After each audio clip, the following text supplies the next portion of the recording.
Welcome, everybody. Welcome and good afternoon to the Asian participants and good morning for the European participants. My name is Henning von Zantier. I'm from the law firm in Berlin, and I will be the moderator of this session. This is actually the fourth session of Law Asia presenting investments in two jurisdictions, always one from Asia, one from Europe. So today we have the topic, the Czech Republic and the Philippines. They are both very interesting investment destinations, even though they're quite different. We have the Czech Republic, which is in the middle of Europe. It has around a little bit more than 10 million inhabitants and has been a former socialist country, but now a very strong and robust economic development and a very much liked destination of investment also from Asia. And then we have the Philippines, a very big country with more than 1 million inhabitants and a country that has liberalized the framework for the investments also for foreigners. And this is also in the course of the pandemic, I understand. And so we will hear more about this. We have very distinguished speakers for that. On the one hand, on the Czech Republic, we will hear Veronika Sivinova. She has almost 10 years of experience as a lawyer. She studied in Prague, and she is working with the KLB Legal SRO in Prague, and also serves in a financial group called Wood and Company. She will be the first presenter. And then after that, we have Solo V. Tibe. He is a very experienced lawyer. He has almost 20 years of experience. He studied in Manila, and he is with Tariela Tagao Honor and Associates. Thank you very much for you being the presenters. I like to point out the organizational framework. We will first hear the presentation on the Czech Republic. Then we have a short Q&A session. And after that, Solo will be talking about the Philippines. And then we will have a Q&A session on the Philippines and then a general Q&A session. And after that, we will wrap up. So this is what we are going to do within the next hour. And I'm thrilled to hear now the presentation of Veronika. Thank you. The floor is yours. Thank you, Henning, very much for the introduction. And I will share my screen so we can start right now. So yeah, that's it. I would like to speak about foreign investments in the Czech Republic. Henning already introduced me. My name is Veronika Sivinova. I'm from a legal company called KLB Legal, which is based in Prague, the Czech Republic. And we are aiming primarily at financial markets, but not only. Also, we take care of real estate and commercial stuff, let's say. Let's get in the information about the Czech Republic. For those who do not know the Czech Republic that well, it is situated in the middle of Europe, sometimes called the heart of Europe. The capital is Prague. It's, I think, quite well-known city for its historical beauties. And the Czech Republic, this is really important information. It is a member of the European Union. So let's say that it is somehow very strongly connected to the other European countries. If I want to cover or pinpoint some information, the structural information would be the area. You can see that the country is quite small. There are about 11 million inhabitants, so that's quite many inhabitants compared to the area, but still we do not belong to the biggest and most populated countries in the world. On the other hand, the general domestic product per person and also in the total amount is quite high. We are on the 37th seat compared to the rest of the world. So I think that the economy can be called developed already, although we had to combat all the communist past, which is behind us. I think that we can call ourselves a fully developed country now.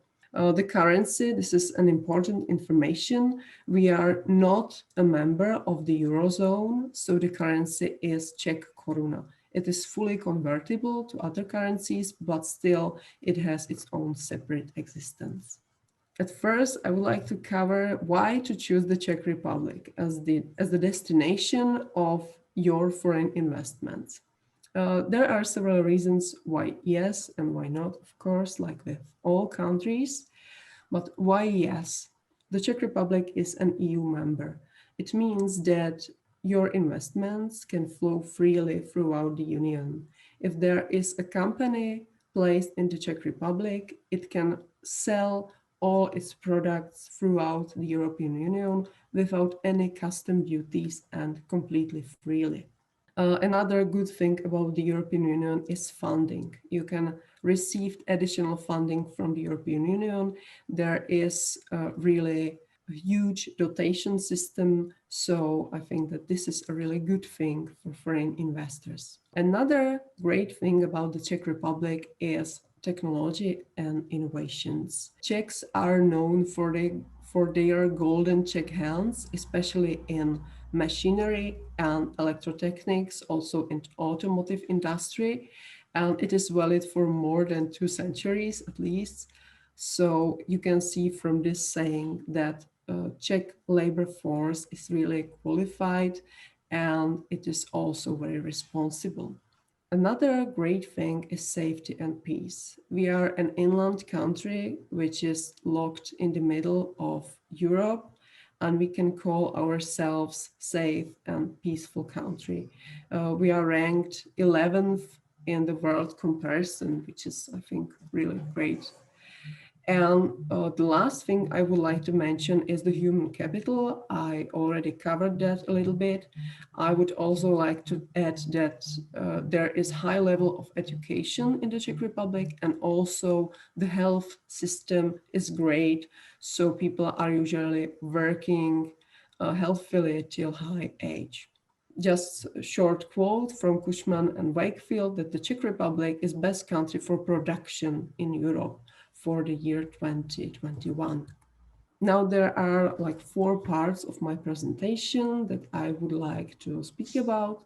The first one is the relationship between the European Union and foreign investments, then the Czech Republic itself and the foreign investments, then some practical information, and last but not least, the figures, the European Union and their connection with foreign investments. The EU is very well known as an investor, but also it is a huge recipient of foreign investments. Speaking of the Czech Republic, they are received not only from other European countries and the United States, but very strongly from Asian countries. The EU and foreign investments, their relationship can be explained in 3 parts. The first part is public interest. I think that all countries are protecting their public interests.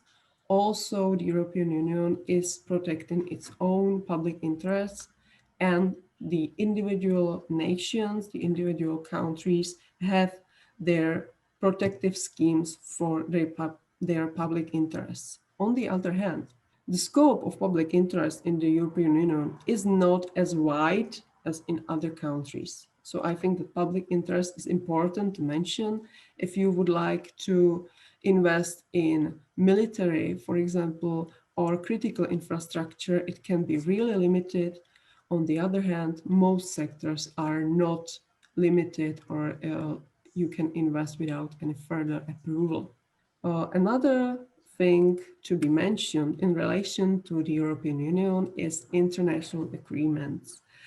European Union is really active during past several years on the international field, and it tries to get into Asian market. primarily as an investor, but as I mentioned, also as the recipient. And it is concluding international agreements on protection of investments. These agreements are really complex. They protect the investments from the very beginning till the end. And lately, there is an agreement with Vietnam, but also with other Asian countries, and we are going further. The third thing about the European Union would be supported goals. The EU is known as an economy that is aimed at environment, or that is environmentally awake, let's say, and it is also known for its social politics. So the primary supported goals are sustainable environment and social responsibility. If your investment is connected to sustainable environment and social responsibility, you can easily receive further funding from the European Union because it supports these goals. It supports them not only mentally, but also financially. Now, the Czech Republic and foreign investments. The Czech Republic follows everything that was said about the European Union, but there are also some further information that should be pinpointed right now. The first thing is that the Czech Republic is extremely liberal in connection to foreign investments. We have free market as a contrast to the communist, really restricted market in 60s, 70s, and 80s. Now there is a really free market, and we are building that free market for about 30 years. So it can be described as really stable right now. And there is a really small number of limitations. So it means that most foreign investments does not have to be approved by the state or by its agencies. Still, there are some limitations. To cover them, the first one is public interest. If your foreign investments is aimed at arms and military, critical infrastructure, and other that important interests, it will be limited by government approval. There are also international sanctions. There are some countries for which foreign investments in the Czech Republic may be really difficult. To mention then, it's Iran, North Korea, and other countries against which the European Union and the Czech Republic imposed international sanctions, such as Russia. There are also some indirect limitations. It is mainly the anti-money laundering system, which is now in effectiveness in all European countries. And in practice, it may lead to some issues when opening accounts in the Czech Republic when you are foreign investors, but these issues should not be really a huge limitation. It just takes time to get through them. An important information is about real estate and setting up companies. There are practically no limitations in this regard. It means that if you are an investor from Vietnam, Philippines, China, Japan, and so forth, you can invest in real estate in the Czech Republic. You can buy land, including agricultural land, and you can also set up companies. It means joint stock companies, limited companies, and other types of companies without any further limitation. I think that this is a really huge part that contributes to the attractivity of the Czech Republic among international investors. There are also some incentives from the government and also the European Union. They are aimed primarily at inventions and technology. In case of the Czech Republic, there are some incentives that are related to automotive industry, as our country is really closely connected to automotive industry. So these can be received in addition to all pros that were already mentioned. Of course, there are some downfalls. If I may cover these, it may be, for example, a huge aim of the Czech Republic at automotive. It is great on one hand, but on the other hand, the economy may become really cyclical. And also our own currency, the Czech koruna, is fully convertible, but still we are not member of the Eurozone, which may be a huge limiting factor for foreign investments. Now some practical information. If you were interested in becoming foreign investor in the Czech Republic, these would probably be the questions related to your investments. The first one be tax. There are several types of tax in the Czech Republic. The tax system is really complicated. Just to pinpoint one information, it is corporate income tax at 19%. However, there are some amounts that can be claimed as no tax amounts. There are also some government incentives connected to tax. So the actual taxation may be lower. Also, there is an important thing about double tax treaties. The Czech Republic belongs to world leaders among double tax treaties because we have a double tax treaty with nearly all states in the world.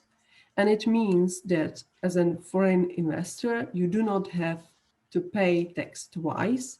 You only, let's say, pay part of tax in the Czech Republic and part of tax in your destination country. So there's only single taxation, not double taxation. Another important thing is investor protection.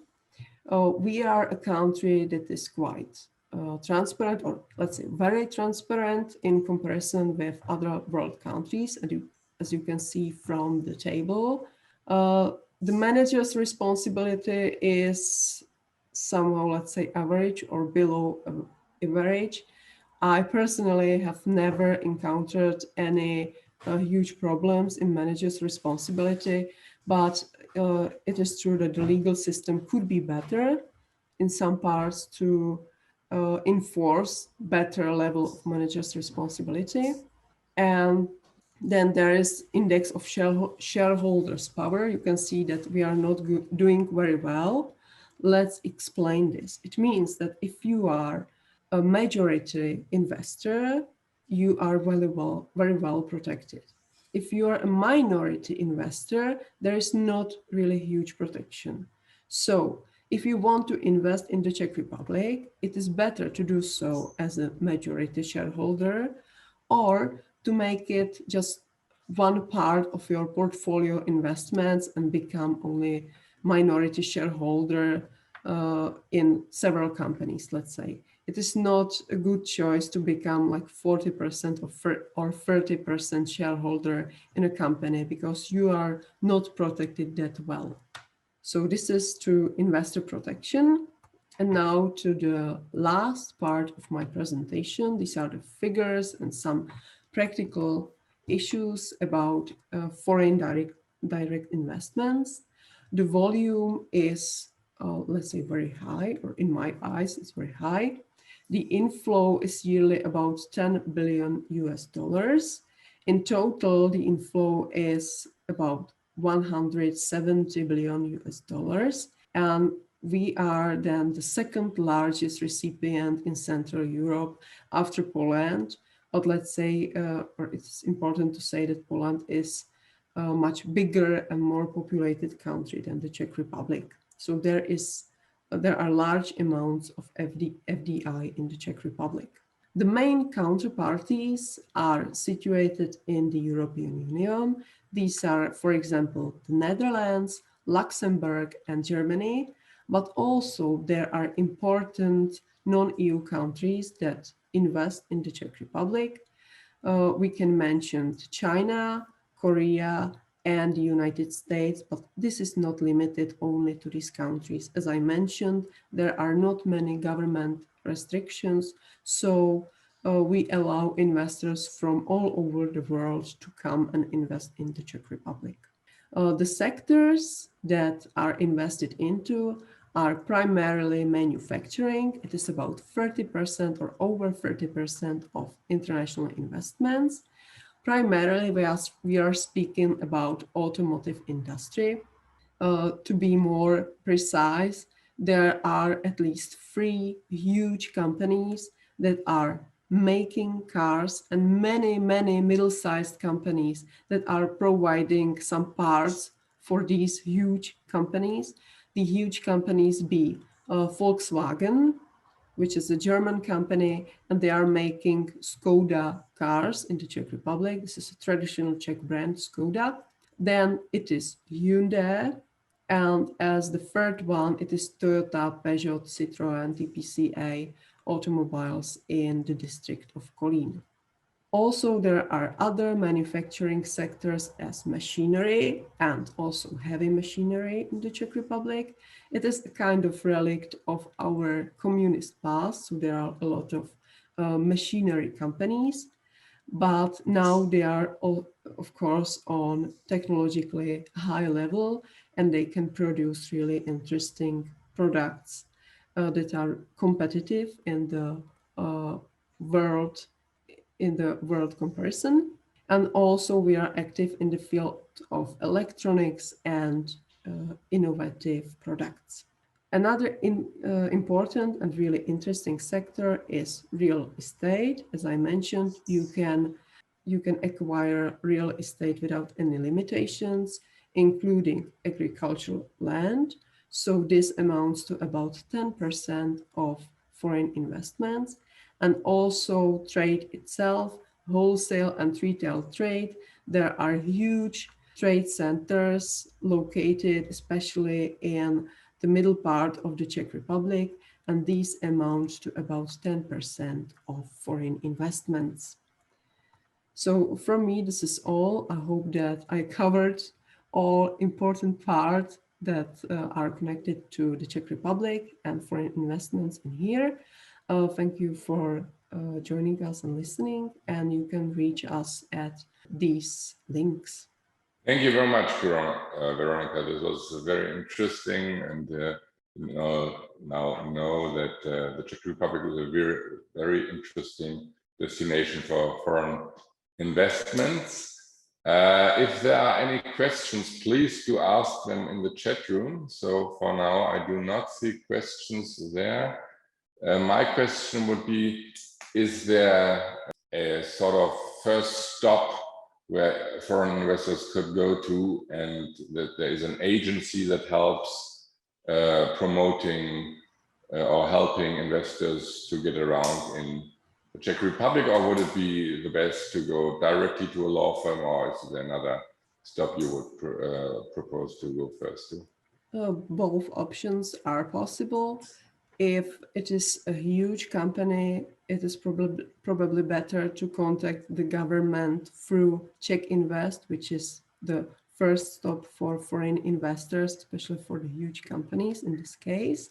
If you are thinking more about real estate or innovation or some specific solutions, then it will be better to contact your legal counsel first before contacting Czech Invest.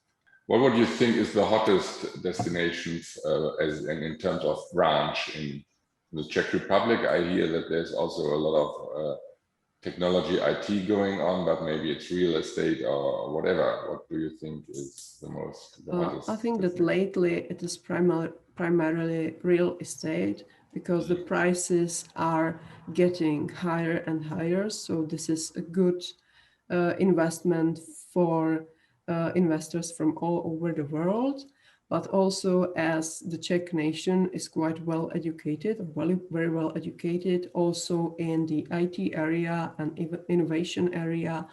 There's, as you mentioned, a lot of going on in innovation and e-commerce and these kinds of companies. Thank you very much. Okay, I do not see anybody who has asked a question in the chat room. So then, thank you very much again, Veronica. And now we go to the next speaker. This is Solo Tibe, and he will present foreign investment in the Philippines. Solo, the floor is yours. Thank you, Henning. Thank you for having me. Good afternoon from Manila. I have the honor to represent the Philippines for investment in our country. At this point, let me share my presentation.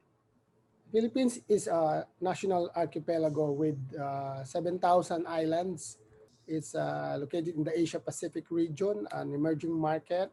We have 109 million population with 75 million labor force. We are proud to say we are an English-speaking country, service-oriented. We have ample natural resources, and we are located in a strategic location. When I say I would proudly say we also have beautiful people, athletic. We have, aside from Manny Pacquiao, we bagged the gold in the recent Olympics. And the Philippines is a magnet for foreign investment. In fact, in 2018, there's $83 billion of foreign investment, which climbed up to 88 billion in 2019. Three top foreign investors are Singapore, China, and South Korea, while our three top trading partners are Japan, United States, and China.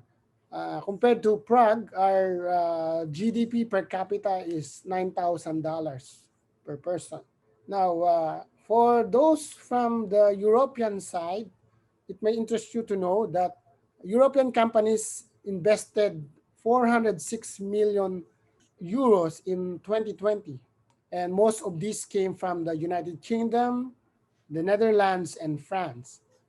Just a day ago, I did my research. The president of the European Chamber of Commerce in the Philippines, and a man by the name of Lars Wittig, said that the Philippines has become most attractive to foreign investors in the ASEAN region because we were able to manage well the COVID pandemic. So in the ranking, I think we're about 5 or 6 for managing the pandemic, the virus. So our government encouraged European companies to invest in 5 sectors: aerospace, automotive, copper, information technology, and business process management, and electronic sectors. So far, we adopt an open policy for foreign investment. Our main laws with regard to this would be our Omnibus Investment Code, the Foreign Investment Act. We have recently revised our Corporation Code, the Securities Regulation Code, and we have a Philippine Competition Law, among other policies of our national government. The bodies in charge for foreign investments would be our Board of Investments, the Securities and Exchange Commission, of course, if for companies coming in. We have the Philippine Economic Zone Authority as the main body that regulates the economic zones. And of course, the different line agencies of our national government.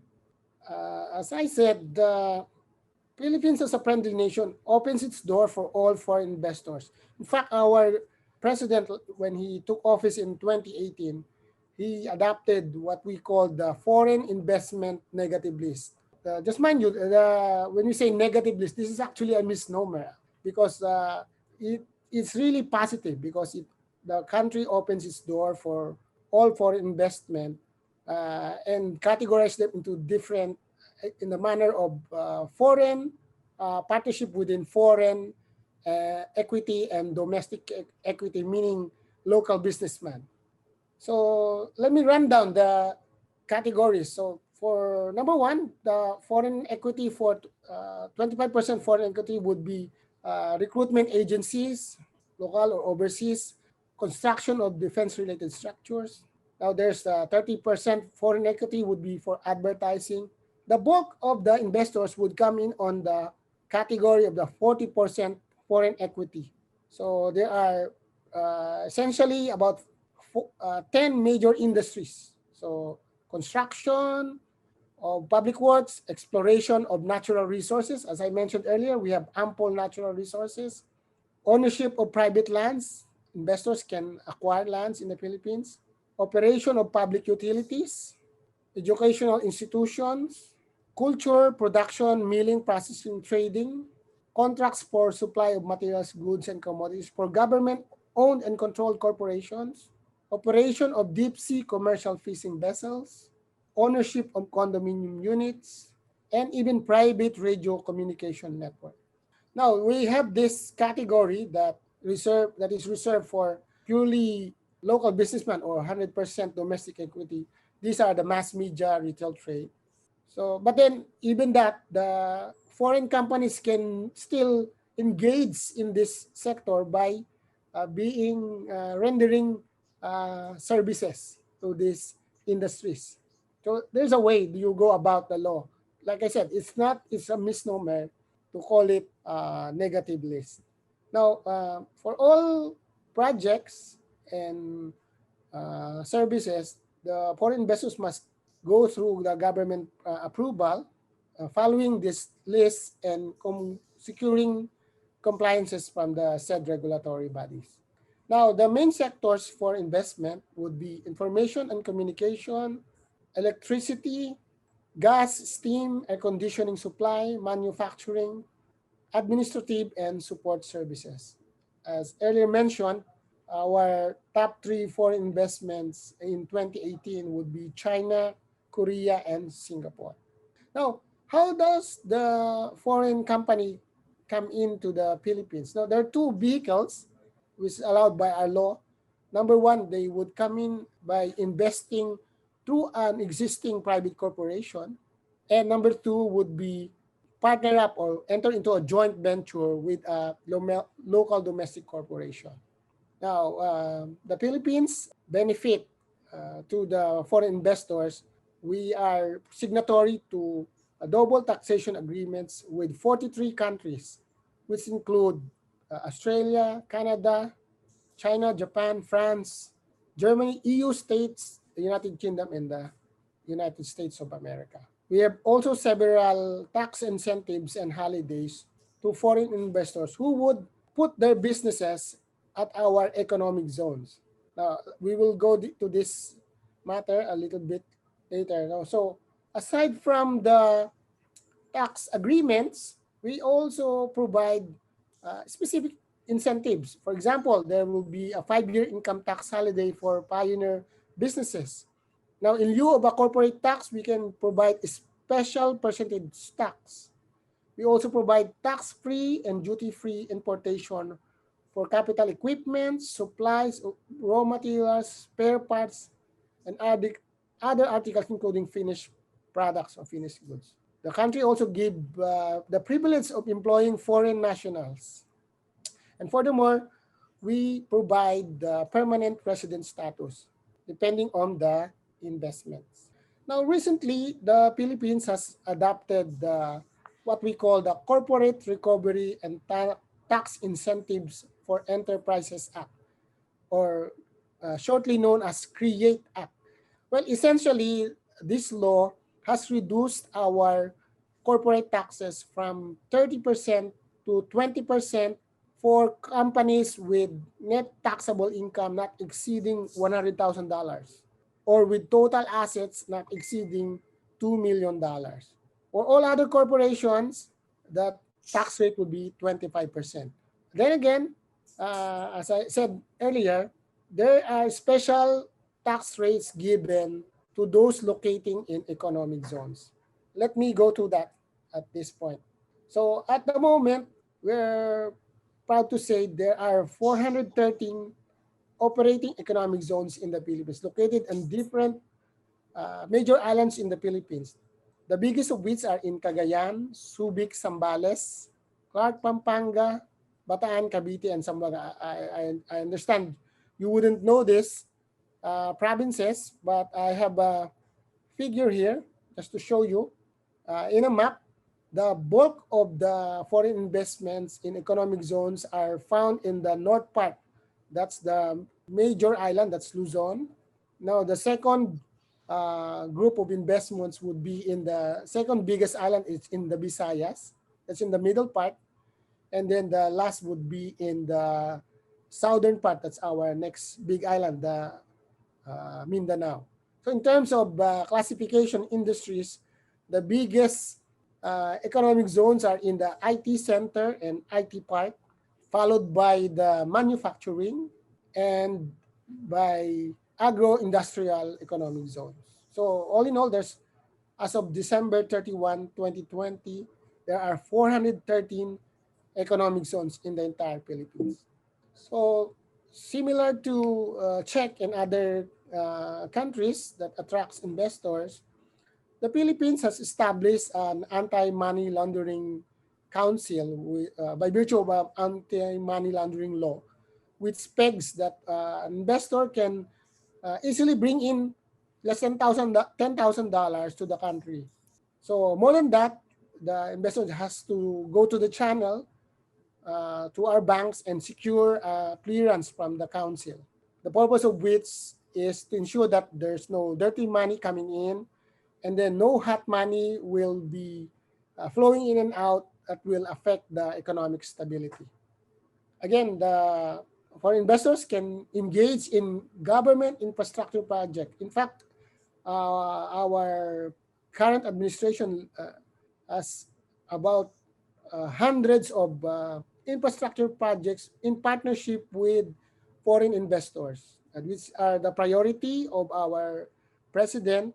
And then other than this, there are foreign funded projects which are which just need which underwent the international competitive bidding. So like I said earlier, we have an open policy when it comes to foreign investment, and that negative list is something that should not be considered as negative.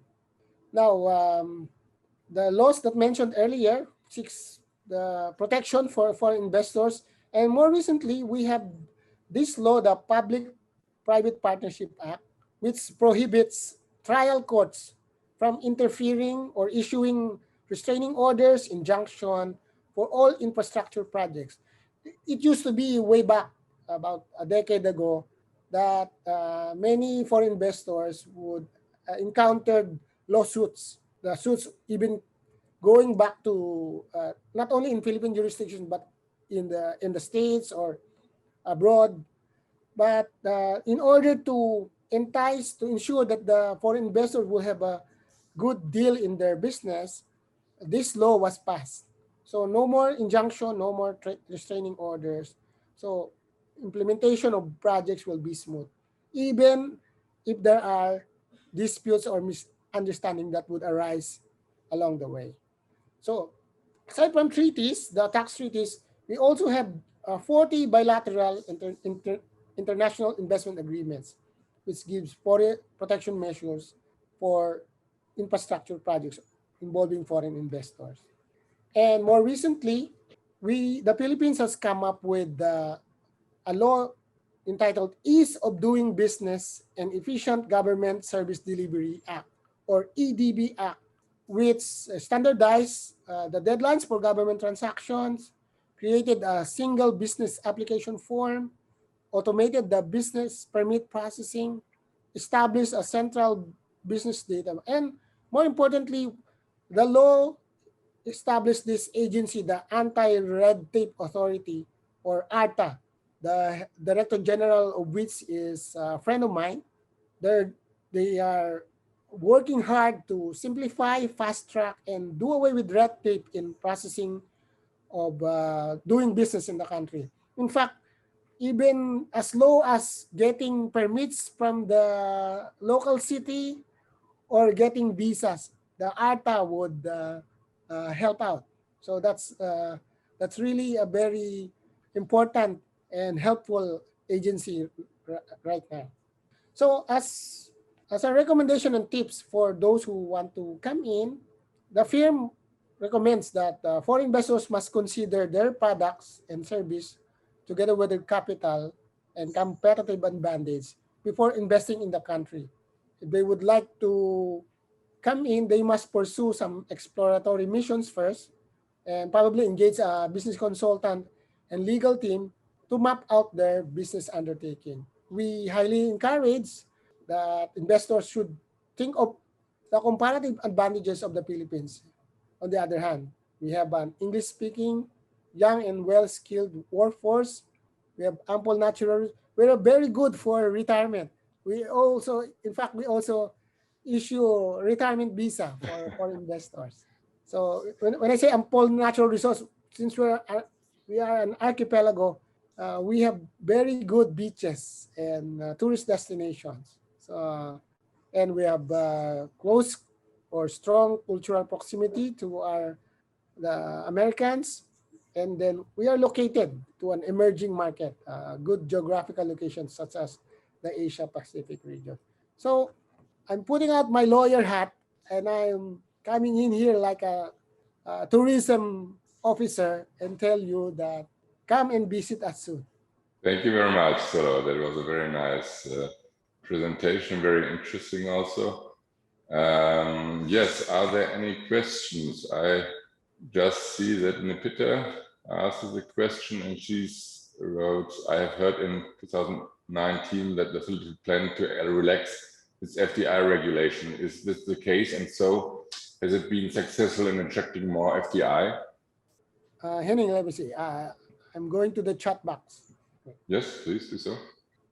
Last question from Nipita from Thailand.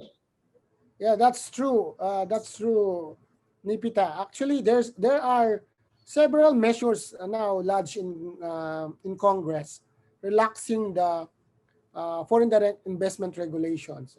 We would like to be competitive with our Asian neighbors, as I can see, as compared to Veronica's Czech Republic. We still have this foreign and local equity requirement. So we would like to further lower it down so that more investors would come in. And I think that our president has promised to sign into law 2 or 3 of these before he steps down this 2022. And we will giving you insight soon of this latest development. But can you, the question was also whether you can see some success already by these measures from the president, or is it maybe difficult because there had been the pandemic and so it's difficult to measure whether there has been an increase of foreign investment within the last 2-3 years? Well, since 2018 to 2019, I think there was a jump of $10 billion US dollars of foreign investment. Now with the pandemic, I understand it may not be that high, but if, as I quoted earlier, the president of the European Chamber of Commerce in the Philippines said that the Philippines has become more attractive compared to its ASEAN neighbors because we were able to manage the pandemic well. I think we are 5th or 6th in the ranking. I think Thailand has been and Indonesia are number 1 with regards to the number of cases. Yeah. So I think I don't have the figure yet, Henning, but maybe in a month or 2 or before the year ends, we will be able to come up with a figure. Right, yes, very good. Very interesting, thank you very much. I would have a question. You said there's some areas where there is restricted foreign investment, so maybe 25 or 40%. Who would be then the domestic investor? Yeah, that's a good question, Henning. Well, the counterparts that we call the foreign equity and local equity, the local refers to the Philippine businessman or the Philippine business establishment. So now, just for your information, under our corporation code, even a company which is 40% foreign and 60% local is considered a local company. So that local company can make a joint venture with another foreign company. So as I said, this is a way to go about the law, and practically that creates that open policy for foreign investment. Thank you, very interesting. So there was a real loyal hint how to get more out of the investment. Thank you very much. Are there any other questions, also more general? There is a question from Francisco in the chat box. Sorry, yes. What are the main advantages, if any, for foreign investors to invest in the Philippines as compared to other countries in the Asia-Pacific region? Yeah, that's a good question. As earlier mentioned, the Philippines can boast of comparative advantages as against our neighbors in the region. We have a strong workforce, more than 74 million. These are young population, mind you. We have ample natural resources. We have, as I mentioned earlier, there's more than 400 economic zones. So whenever I encounter a foreigner, I would say, is it hard to go invest, do business? Well, because of your negativeness. Actually, no. That negative is just a misnomer, because you have all these tax treaties. You have this. You are given a visa. You are given opportunity to acquire land, and then the workforce is English speaking and skilled and service oriented. So basically, you're like doing business in an American authority, to just to be candid with it. Insofar as the cost of utilities, I think we're not that far with our neighbors. I think we're on the average middle. I see even in European or on Israeli construction places, Philippines who work there, especially in Israel, they're very much liked. I think for whatever reason, maybe the English-speaking possibility and maybe the labor costs are also not too high in the Philippines. Yeah, I don't know, you maybe knowing better. Yeah, so, that's right, Henning. Just to reduce it into a specific example, a good meal in a good restaurant here would a foreigner would just spend like $10 or $20 at most. But in the States that could cost $100, or maybe in Germany. So it's like 10 times lower of the cost of living compared to the Western hemisphere. Interesting. Thank you very much. So I understand that the questions from the chat room are answered, which is very nice. I think there's no questions left over. We are almost at an hour is gone. So I thank the speakers very, very much. It was very, very interesting, very precise, and very insightful. That was a very good presentation. I thank also the audience for the questions and for being there. And we'll have the next foreign investment session very soon. I think at the end of September. You will get informed about that from the League of Lawyers. And well, I wish you a very nice rest of the day, be it the morning or now the afternoon in Europe or the evening in East Asia. Thank you very much for joining. Thank you again for the speakers. Thank you. Thank you, Henning, for being a moderator, and see you later. Hopefully some foreign investors.